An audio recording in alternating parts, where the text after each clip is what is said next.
শীতকালে একটা কনকনে ঠান্ডা থাকতো, সকালে উঠে স্নান করাটা একটা চ্যালেঞ্জ থাকতো। কিন্তু নিশ্চয়ই। এই যে সরস্বতী পুজো, সেই আমেজটাই নেই, ঠান্ডাটাই নেই। বেশ কিছু ঋতুকে আমরা হারিয়ে ফেলেছি। বসন্ত বলে আমরা কিছু খুঁজে পাই না। এই যে মানুষ কিন্তু অপরিকল্পিতভাবে নিজের জীবনযাত্রা চালনা করছে। সুতরাং আজকে দেখা যাচ্ছে যে 1°C হুম। তাপমাত্রা বৃদ্ধিতে দেখা যাচ্ছে বাতাসে জলীয় বাষ্প, হিউমিডিটি সেটা কিন্তু 7% বেড়ে যাচ্ছে। লানিনার প্রভাবে আমরা এবছর দেখেছিলাম যে খুব জাঁকিয়ে শীত পড়েছিল পশ্চিমবঙ্গে তথা ভারতবর্ষেও। কিন্তু জানুয়ারির শেষের দিকে দেখা যাচ্ছে কলকাতায় কিন্তু গরম পড়তে শুরু করে দিয়েছে। আমাদের সঙ্গে রয়েছেন বিশিষ্ট পরিবেশ বিজ্ঞানী স্বাতী নন্দী চক্রবর্তী, তার সঙ্গে এই নিয়ে আজকে আমরা আলোচনা করব। এই যে অস্বাভাবিক একটা ওঠানামা আবহাওয়ার, কেন এটা হচ্ছে? দেখো, যেটা আমরা বলি বিষ্ণু উষ্ণায়নের প্রভাব এটা কিন্তু আর এখন এই সময় দাঁড়িয়ে আর বলবো না যে এটা একটা ভবিষ্যতের জন্য একটা বিশাল আশঙ্কা। এটা কিন্তু এখন কঠিন বাস্তব, যেটা আমরা ফেস করছি সেটা কিন্তু আমাদের বুঝতে হবে। এই যে হঠাৎ করে আমরা যেটা দেখতে পাচ্ছি, যেভাবে শীতের একটা সাংঘাতিক শীতলতা একটা আমরা সমস্ত জায়গাতেই দেখতে পেয়েছি, কিন্তু তার মধ্যেই বৈপরীত্য আসছে যে অতি বৃষ্টি, অতি তীব্র হুম। তাপমাত্রা এবং যে অতি তীব্র যে শীত সেটাও যেমন ছিল, তার সাথে কিন্তু এই যে চেঞ্জেসটা হঠাৎ করে যে তার কোনো স্থায়িত্বের যে একটা লংজিভিটি সেটাও কিন্তু থাকছে না। সেটা মূলত কিন্তু আমাদের জলবায়ু পরিবর্তনই এর জন্য দায়ী। এছাড়া আমরা যেটা দেখতে পাচ্ছি যে উষ্ণায়নের প্রভাবে আমাদের যে উত্তর গোলার্ধের যে জেট স্ট্রিমটা থাকে সেটা কিন্তু দুর্বল হয়ে গেছে। এই দুর্বল হয়ে যাওয়ার ফলে কিন্তু বিভিন্ন জায়গায় এই অতি তীব্রতাটা বাড়তে থাকে। এই যে উষ্ণায়নটা হচ্ছে এই উত্তর গোলার্ধে, যেগুলো পোলার অঞ্চলগুলো যেগুলো আমরা দেখি, সেগুলো কিন্তু অনেক বেশি আমাদের হিট শোষণ করছে, মানে তাপমাত্রা শোষণ করছে। এর ফলে কিন্তু সেখানে আমরা যেটা দেখি যে পোলার ভর্টেক্স একটা তৈরি হচ্ছে, এই পোলার ভর্টেক্সটাও কিন্তু দুর্বল হচ্ছে। এর ফলে যে হঠাৎ করে যে ঠান্ডাটা, সেটা কিন্তু ওই উত্তর মেরু থেকে হঠাৎ করে শীত প্রবাহটা ঢুকছে। তারপরে যে এই ওয়েদার প্যাটার্নটা চেঞ্জ হওয়ার জন্য আমরা যেটা দেখছি যে উষ্ণায়নের যে প্রভাবটা, সেটা কিন্তু এই গরমের যে শীত প্রবাহটা ছিল এবং এই অক্ষাংশ অঞ্চলটাতে হঠাৎ করে যে এই গরমের প্রভাব, সেটাও কিন্তু জলবায়ু পরিবর্তনের কারণে হচ্ছে এবং এই উষ্ণায়নটা কিন্তু এটার জন্য ভীষণভাবে দায়ী। এটা আমরা বলতেই জানি। হয় যে গত বছরের দিকেও যদি আমরা তাকাই যে শীত সেভাবে পড়েনি, এবং আমরা যদি যদি অতীতের দিকে তাকাই, শীতকাল আমরা দেখেছি, আমাদের ছোটবেলাতেও দেখেছি যে শীতকালে একটা কনকনে ঠান্ডা থাকতো, সকালে উঠে স্নান করাটা একটা চ্যালেঞ্জ থাকতো। কিন্তু নিশ্চয়ই। এই যে সরস্বতী পুজো, সেই আমেজটাই নেই, ঠান্ডাটাই নেই। একদমই, এটা একটা আমি ১ম এই বললাম যে হুম। কঠিন বাস্তবকে আমাদের ফেস করতে হচ্ছে। কারণ এটা শুধু কিন্তু এইখানেই হচ্ছে তা নয়। আজকে আমরা দেখতে পাচ্ছি যে বিভিন্ন জায়গায় কিন্তু এই পরিবর্তনটা এসছে। মানে ক্লাইমেটের মধ্যে একটা প্যাটার্নটাই চেঞ্জ হয়ে যাচ্ছে। এই যে তুমি বললে যে আমরা সাধারণত দেখতাম যে শীতকাল মানেই একটা সাংঘাতিক শীত অনেকদিন ধরে স্থায়ী পেত এবং সেটা জানুয়ারি টু ফেব্রুয়ারি, মানে হুম। ডিসেম্বর থেকে শুরু করে জানুয়ারিতে কনকনে শীত একটা ব্যাপার থাকতো এবং সেটা কিন্তু ফেব্রুয়ারিতে সেটা অনেকদিন পর্যন্ত স্টে হতো।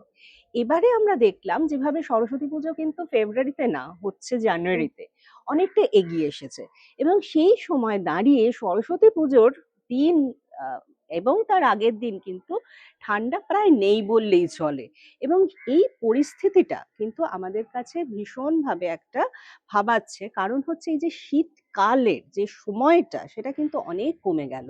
তার মানে যেকোনো ঋতুর যে ওভারল্যাপ করছিল সেটা তো একটা আমরা দেখতেই পেয়েছি যে বেশ কিছু ঋতুকে আমরা হারিয়ে ফেলেছি। বসন্ত বলে আমরা কিছু খুঁজে পাই না, হুম। হেমন্ত, শরৎকে আমরা খুঁজে পাই না। আমরা এখন প্রধানত যেটা দেখতে পাই যে খুব দীর্ঘ গরমকাল এবং তার সাথে কিন্তু যে অতি বৃষ্টির হুম। যে প্রবণতাটা সেটা কিন্তু বিভিন্ন জায়গায় সেটা বৃদ্ধি পেয়েছে। সেটাও কিন্তু আমাদের এই যে বলছি যে বিষ্ণু উষ্ণায়ন বলে যে কথাটা বলছি, হুম। উষ্ণায়ন ঘটছে আমাদের পৃথিবীর তাপমাত্রা। আজকে শিল্পায়নের আগে যা ছিল, শিল্পায়ন যুগের পরে এখনকার ভূপৃষ্ঠের তাপমাত্রা প্রায় 1.1 ডিগ্রি বেড়ে গেছে। এই কারণেই কিন্তু আজকে বিভিন্ন জায়গাকে আমরা কনক্রিটে মুড়ে দিচ্ছি, একটা হিট আইল্যান্ড প্রভাব আমরা সমস্ত জায়গায় পাচ্ছি। সুতরাং সেই প্রভাবটা কিন্তু যে শুধু গরমকালে থাকছে তা নয়, শীতকালটাও ভীষণভাবে ছোট হয়ে গেল। একদম আমি এই প্রসঙ্গে আসছিলাম ম্যাডাম। একেবারে এটা কি শুধুমাত্র জলবায়ু পরিবর্তন কারণ, নাকি এই যে অপরিকল্পিতভাবে যে উন্নয়ন, মানে মানুষের সৃষ্ট কারণও কি হতে পারে এই পরিস্থিতি তৈরি হওয়ার কারণে? দেখো, এখানে যে বিষয়টা কিন্তু ভীষণভাবে জরুরি, সেটা হচ্ছে যে আমাদের যখনই এই জলবায়ু পরিবর্তনটা হয়, সেই জলবায়ু পরিবর্তনটা আমাদের মানব জীবনে তো একটা বিশালভাবে প্রভাব সৃষ্টি করে। আমাদের চাষবাসে প্রভাব সৃষ্টি করছে, আমাদের কৃষিকার্যে, আমাদের কিন্তু যে সমস্ত ইনসেক্ট গুলো থাকছে, যেগুলো আমাদের কৃষিকার্যের আমরা বলে থাকি যে মানে একদম পরম বন্ধু, তাদের প্যাটার্ন চেঞ্জ হচ্ছে, পরিযায়ী পাখিদের প্যাটার্ন চেঞ্জ হচ্ছে। তার মানে মানুষেরও কিন্তু ব্যবহারিক যে পরিবর্তন সবটাই কিন্তু হচ্ছে। এবং সেখান থেকে দেখা যাচ্ছে যে মানুষ কিন্তু অপরিকল্পিতভাবে নিজের জীবনযাত্রা চালনা করছে। মানে যেখানে আমরা যতটা বেশি মানে ক্লাইমেটকে আমরা অ্যাডাপ্ট করব, তার চেয়ে বেশি কিন্তু আমরা চেষ্টা করছি সেই ক্লাইমেটের সঙ্গে দাঁড়িয়ে আমরা বিভিন্ন আর্টিফিশিয়াল যে সমস্ত আমাদের ইনস্ট্রুমেন্টেশনস আছে সেগুলো দিয়ে আমরা নিজেদেরকে শীতল রাখার চেষ্টা করছি। সেখানেতে আমাদের এসির ব্যবহার প্রচন্ডভাবে বাড়ছে। আমরা সব জায়গায় আজকে কিন্তু আমরা দেখতে পাচ্ছি যে এয়ার কন্ডিশনস অত্যন্ত পরিমাণে বেড়েছে। এর তো একটা পরোক্ষ প্রভাব তো পড়বেই আমাদের পরিবেশের ওপর। এছাড়াও তো হচ্ছে যে অপরিকল্পিত উন্নয়ন, যেটা বলছো যে আজকে আমরা কতটা সবুজ রাখবো তার ভারসাম্য কিন্তু হারাচ্ছে। সুতরাং কার্বন সিকোয়েস্ট্রেশনস, আজকে এই গ্রিনহাউস গ্যাস, এই গ্রিনহাউস গ্যাসটা আসলে কি, ভূ উষ্ণায়ন হচ্ছে কোথা থেকে? আমাদের কিন্তু বুঝতে হবে যে এই সমস্ত গ্যাসগুলো কিন্তু আমরাই এই পৃথিবীর বুকে মেশাচ্ছি বিভিন্ন ধরনের কাজের মাধ্যমে। এই যে আমরা বলছি কার্বন ফুটপ্রিন্ট, এই কার্বন ফুটপ্রিন্ট ব্যাপারটা কি?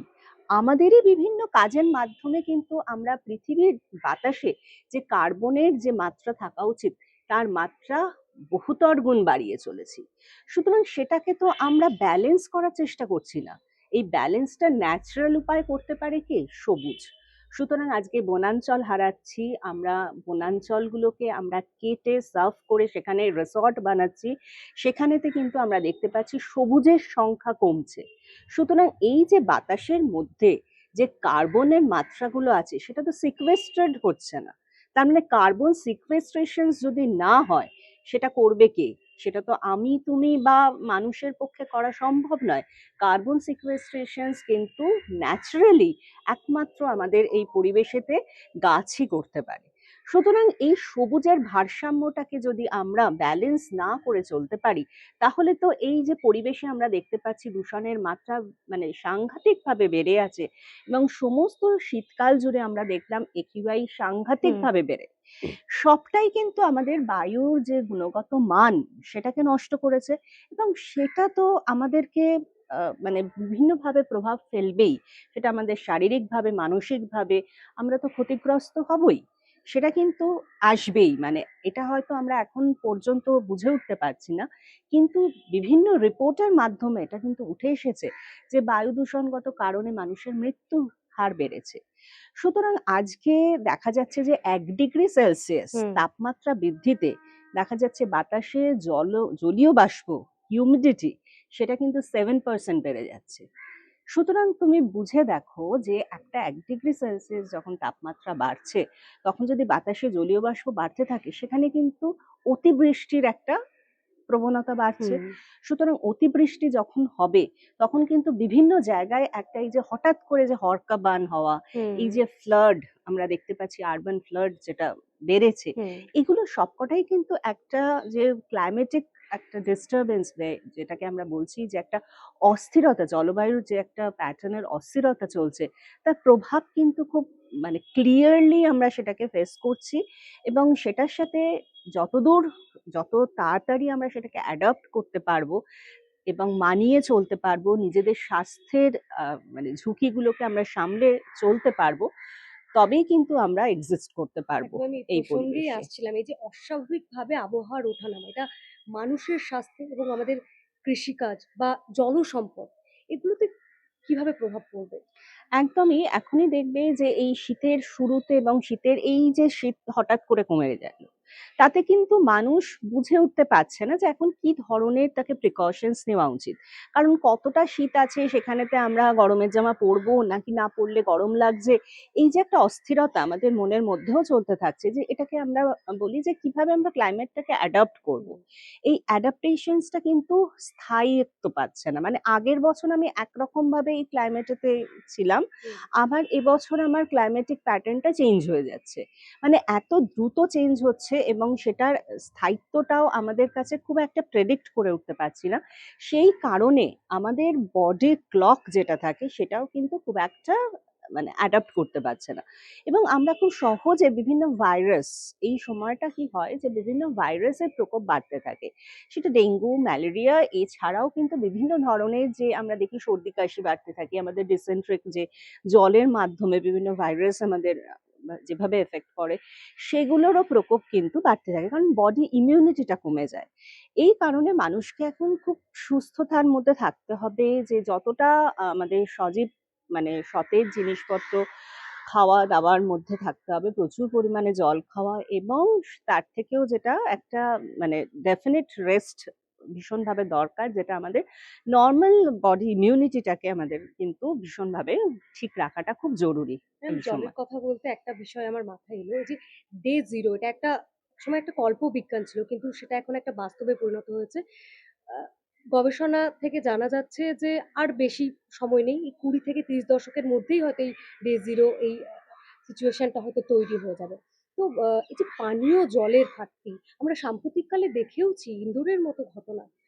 সেখানে পানীয় জলের সঙ্গে শৌচাগারের জল মিশে কি মারাত্মক ঘটনা ঘটেছে, বহু মানুষের মৃত্যু ঘটেছে। তো এই যে পানীয় জল সংক্রান্ত সংকটও তৈরি হচ্ছে, ডে জিরোর মতো পরিস্থিতি, এটা নিয়ে কি বলবেন? দেখো, সমস্ত জায়গাটাই কিন্তু এখন আমাদের কাছে ভীষণ সংবেদনশীল। কারণ একটা জল যেটা মানুষ খেয়ে বেঁচে থাকে, সেই জলটা যখন মানে এভাবে দূষিত হয়ে পড়ে, তখন কিন্তু এটা একটা সাংঘাতিক রূপ। কারণ এই জলটা আমাদের পানীয় জলের মতো যখন আমরা গ্রহণ করছি, বিভিন্ন পুকুর বা ডোবা সেই জায়গাগুলোর জলগুলো কিন্তু ভীষণভাবে ইম্পর্টেন্ট, এবং সেই জলটাও যদি আমরা দেখি যে বিভিন্ন কারণে দূষণের মুখে পড়ছে, সেগুলো শিল্প দূষণ হতে পারে বা বিভিন্ন জায়গা থেকে আমাদের এই যে কলিফর্ম যেটা তুমি হুম, বলছিলে যে সেইভাবে দূষিত করছে। সুতরাং পানীয় জলকে সুরক্ষিত এখনো আমরা এই যুগে দাঁড়িয়ে কিন্তু করে উঠতে পারিনি সমস্ত মানুষের জন্য। এখনো পর্যন্ত অ্যাভেলেবিলিটি নেই, মানে সেই সংখ্যাটাই কিন্তু অনেক মানুষ আছে যে দিনের মধ্যে এখনো তাকে সারা দিনের জলটা সংগ্রহ করার জন্য হয়তো 100 মাইল হাঁটতে হচ্ছে। সেই পরিস্থিতিতে দাঁড়িয়ে আমি বলবো যে মানুষের জল অপচয় করাটা হুম। কিন্তু বন্ধ করতে মানে হবে। ভূগর্ভস্থ জল সেটার ভূগর্ভস্থ জলের সংকটের কিন্তু জায়গায় গিয়ে খুবই, খুবই দাঁড়িয়েছে। অবস্থা খারাপ, এবং সেই কারণে কিন্তু আজকে আর্সেনিকের মতো হুম, যে দূষণগুলো আমরা দেখছি যে এখনো পারসিস্ট করছে। আমরা কিন্তু এত সচেতন হচ্ছি, এত রকমের আমরা সেমিনার, বক্তব্য, বিভিন্ন শিক্ষামূলক করি আমরা। সেখানেও আমরা দেখি যে সমস্ত মানুষের মধ্যে কিন্তু মানুষের জানে যে এই ধরনের একটা জল থেকে দূষণ হতে পারে। কিন্তু একটা মানুষের কাছে যদি সেই জলটা এভেইলেবল না হয়, তাহলে পরিশ্রুত জল সেটা কিন্তু আজকে এই যে ডে জিরো, সেটা কিন্তু আমাদের একটা সংকটময় দিনের দিকে পৌঁছবে। সুতরাং আশা করব মানুষ আরো সচেতন হয়ে অ্যাটলিস্ট জল অপচয়টাকে বন্ধ করা, এবং মানে লিকেজ যেটা আমরা দেখি যে আমাদের কিন্তু প্রচুর জল এমনি রাস্তাতে লিকেজ হয়ে থাকে। হুম। সুতরাং সেটাকে আমরা যতটা টেক ওভার করতে পারবো তত কিন্তু আমরা জলটাকে আমরা সেভ করতে পারবো। জল সংরক্ষণ করা এবং রিচার্জ করা, সেটা কিন্তু আমাদের ভীষণভাবে দরকার। তাহলে আমাদের হয়তো এই ডে জিরো কোনোদিন দেখতে হবে না, সেটা আশা রাখা যায়। আটকানো সম্ভব। আচ্ছা, আরেকটা প্রশ্ন আছে, একটু পলিটিক্যাল কোয়েশ্চেন। কি মনে হয় আপনার, এই যে পলিটিশিয়ানরা এখন মন্দির মসজিদের রাজনীতি নিয়ে ব্যস্ত, সংসদে কি এই বিষয়গুলো নিয়ে কথা বলাটা বেশি জরুরি? এই বিষয়গুলো নিয়ে কথা বলার কি মানে সাংসদদের অভাব পড়ছে দেশে? দেখো, পরিবেশ নিয়ে রাজনীতি হয় না। হুম। প্রথমত আমি যেটা বলবো যে পরিবেশ হচ্ছে এমন একটা বিষয়, এটা হচ্ছে আমাদেরকে বাঁচিয়ে রেখেছে। কিন্তু সচেতনতার জন্য কি কিন্তু সংসদে এইগুলো আমরা নিয়ে কথা বলা দেখি দরকার? যে পরিবেশকে নিয়ে অনেক সময় গিমিক হয়, যে সেটা হয়তো একটা ভোটের রাজনীতিতে সেটা উঠে আসে, কিন্তু সেটা খুব তাৎক্ষণিক সেই সময়ের জন্যই সেটা নিয়ে আলোচনা হয়। কিন্তু সেটা নিয়ে যে দীর্ঘমেয়াদী যে পরিকল্পনাগুলোকে সেই খাতে যেভাবে আমাদের যে ফান্ড দরকার, সেই ফান্ডকে অ্যালোকেট করা, এটা ভীষণভাবে দরকার। যদিও আমরা দেখছি যে আমাদের হয়তো এই ঝাড়খণ্ড এবং পশ্চিমবঙ্গের সীমান্ত জুড়ে যে যে সবুজ প্রাচীর করবার যে চেষ্টা চলছে, সেটা সেটা যেন সত্যিকারের এটাকে রক্ষণাবেক্ষণ করা হয়, এবং সেটা যদি হয়, গড়ে উঠতে পারে, তাহলে হয়তো আমরা কিছুটা বায়ু দূষণের প্রকোপ থেকে আমরা রক্ষা করতে পারবো নিজেদেরকে, এবং এটাকে রক্ষা করা ভীষণভাবে দরকার। কারণ এই ধরনের নেচার বেসড সলিউশনস গুলো যত উঠে আসবে, আজকে এই ধরনের যে আমি বললাম যে সবুজ প্রাচীর, মানে গাছ দিয়ে আমরা প্রচুর সংখ্যক গাছ লাগানো হচ্ছে, এবং সেটা দিয়ে একটা প্রাচীরের মতো তৈরি করা হচ্ছে, যাতে আমাদের ট্রান্সবাউন্ডারি যে পলিউশনসটা, সেটা যাতে আমাদের কোনোভাবে এফেক্ট না করতে পারে। সুতরাং শুধু এই জায়গাটা ভাবলে হবে না, আমাদের প্রত্যেকটা জায়গায় কিন্তু ভালনারেবলস হয়ে আছে, এবার সেই জায়গাগুলো প্রত্যেকটা দিককেই আমাদেরকে সুরক্ষিত করতে হবে। পরিবেশ নীতিগুলো নিয়ে আমাদেরকে আরো বেশি করে ভাবতে হবে, যেখানেতে, কারণ পরিবেশ নীতিকে ফাঁকি দেওয়া মানে সেখানে কিন্তু নিজের মানে অস্তিত্বেরই একদিন সংকটে ভুগতে হবে সেখানে। আমরা যদি আজকে যে কোনো জায়গাকার দেখি যে দূষিত জল আমরা গঙ্গার জলে মিশিয়ে দিচ্ছি, সুতরাং সেই জল তো আমরা পানই করছি, সেখানে আমাদের গবাদি পশুদের নিয়ে গিয়ে যে স্নান করাচ্ছি, সেটা বিভিন্নভাবে কিন্তু আমাদের এফেক্ট করে যায়। সুতরাং আজকে পরিবেশ হচ্ছে ভীষণভাবে একটা সংবেদনশীল জায়গা, এবং পরিবেশকে টিকিয়ে রাখার মানে সাস্টেনেবলি, যেখানে আমরা বলি যে সাস্টেনেবল যে টেকনোলজি গুলো আনা হচ্ছে, সেগুলোর দিকে কিন্তু আরো বেশি করে আমাদের লক্ষ্য দেওয়া উচিত। কারণ সারা পৃথিবী এটা নিয়ে চিন্তা করছে, ইমপ্লিমেন্টেশন দরকার। আদারওয়াইজ কিন্তু আমরা নিজেদের এক্সিস্টেন্স হারাবো।